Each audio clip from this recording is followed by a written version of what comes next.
Coming into your YouTube airwaves, it's Vaughn, the Stat Man, and welcome to the Stat Room. Woo! How is everybody doing? And welcome to the Stat Room. All right, ladies and gentlemen, before I get into this 3-game slate, guys, let me introduce myself. I am Vaughn the Stat Man. You can follow me on Twitter at Vaughn the Stat Man. And guys, check out the website, vaughnthestatman.com. All right, guys, so the NBA playoffs have been extremely interesting so far. We've had a bunch of surprises. We've had games go the way we thought they would go.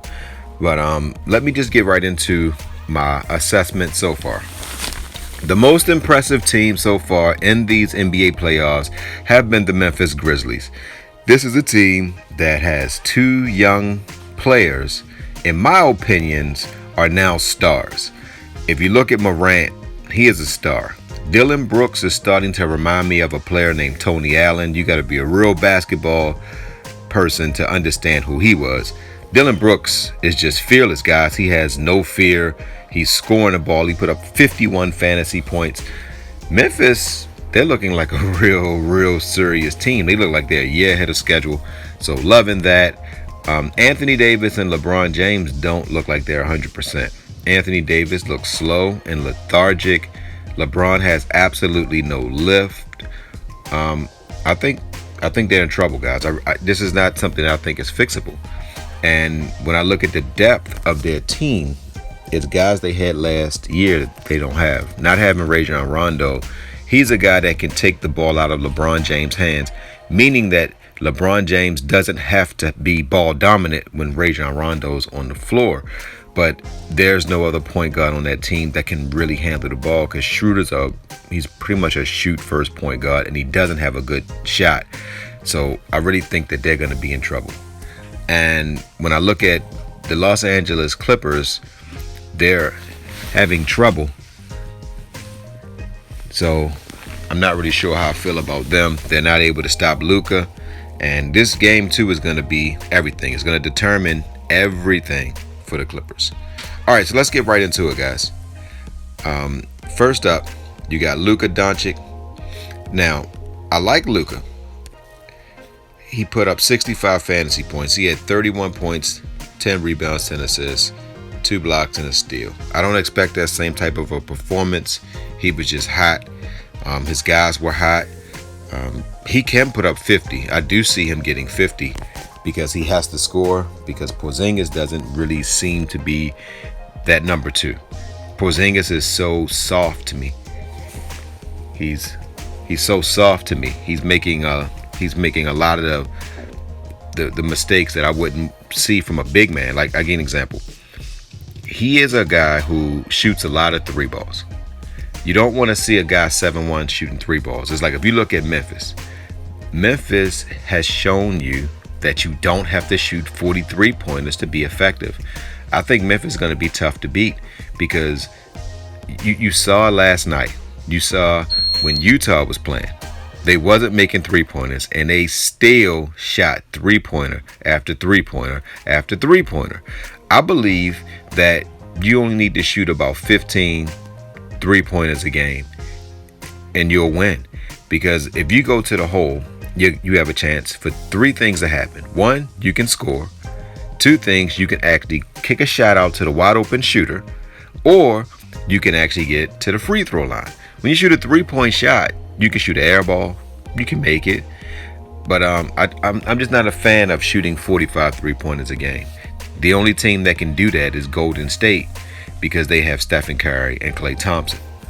All right, so Doncic is someone I like. Now, when you look at Kyrie Irving, guys, I don't even have to go through his numbers because I know these stats. He was 2 for 8 from 3-point line, right? He still gave you 38.7 fantasy points, but he only had 1 assist. I will guarantee you that he will have at least 5 assists today. And that's who I'm giving you, guys. We're going to go Kyrie Irving. All right, next, you got Chris Paul. Now, Chris Paul hurt his shoulder, and he gave you like 28 fantasy points. He really couldn't elevate his shoulder. He had a day off.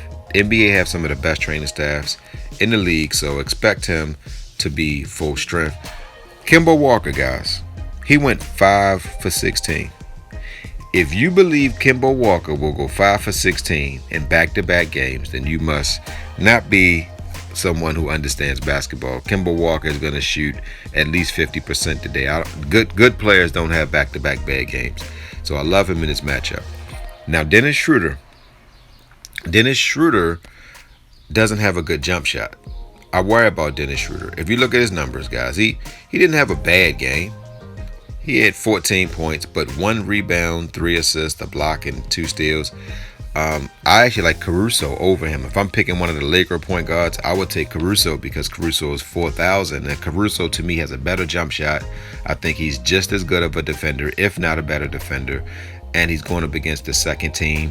And I really just like Caruso over him. Rajon Rondo is going to have a big game today, guys. I really love Rajon Rondo to give you one of those. I would say he probably score 10 points. I would say he gets 10 assists and probably like 4 or 5 rebounds, and he'll probably get a steal. Pritchard, not really sure how I feel about him. If it's a blowout, which I predict it will be, I think Boston's going to get swept, guys. They don't have enough talent. Now, Payne, I really love Payne today. Jackson, not really liking Jackson, and Caruso is a decent play. All right, so we got Kyrie Irving.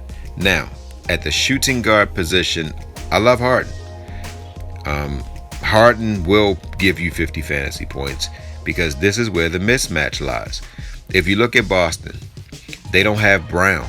See, if they had Brown could guard Harden, and then you could put Smart on Kyrie. But now Smart has to go back and forth between Kyrie and Harden, and you don't want him to play Kyrie because Kyrie is too quick, and Smart is a little injured, guys. He did injure himself a couple games back, so he's not even 100%. So they would probably put him on James Harden because James Harden is not fast, he's just shifty.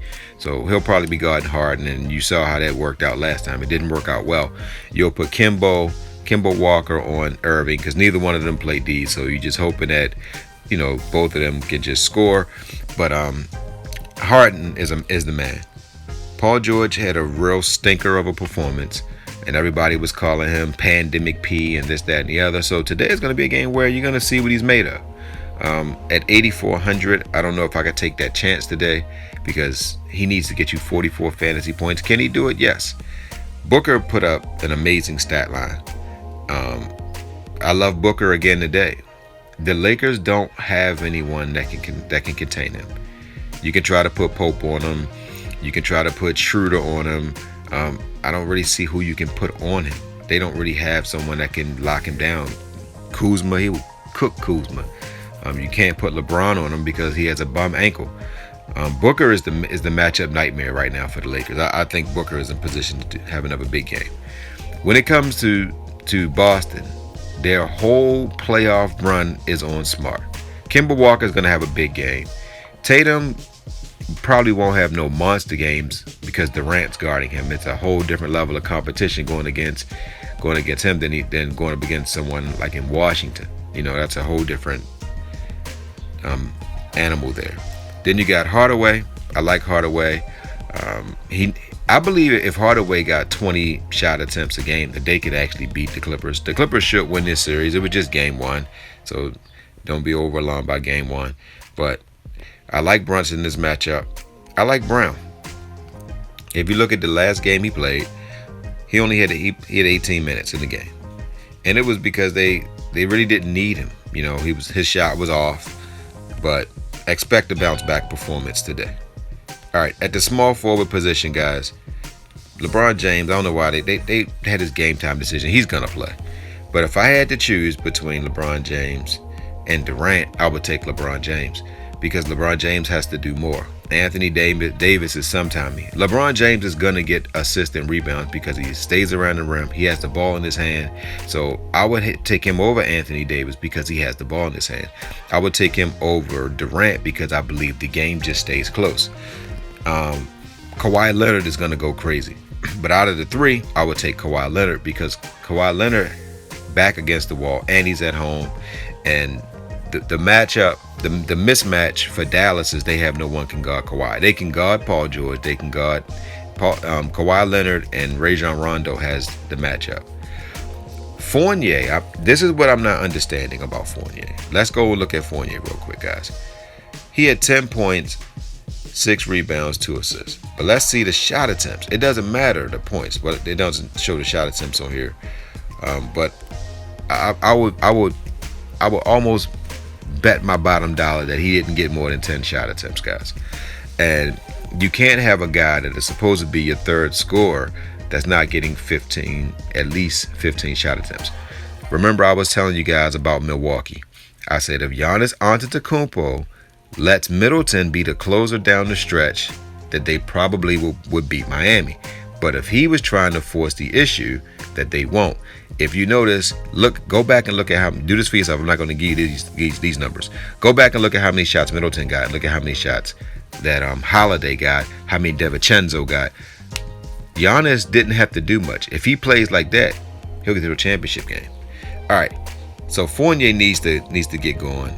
I'm really feeling Bridges today, but the player I'm going to give you LeBron. I just think LeBron's back is against the wall, and if they don't win this game, guys, it's going to be trouble for them. Now, at the power forward position, guys, we got Davis. I don't know about Davis, man. I think that Aiden matches up well with Dayton. He moves his feet well. Davis is shooting fadeaway jump shots, and if you playing the Lakers, would you rather have AD around the rim or him shooting fadeaway jump shots? So they're gonna play off. I'm like, AD, make your fadeaway jump shots. Now, when AD's hot, he looks great, but when his fadeaway jump shot is not on, he's off. I wouldn't pay $10,000 for Tatum. I just think that this is not the right matchup for Tatum. He's going up against Durant. Durant can play D. Porzingis is gonna be needed for them to win this.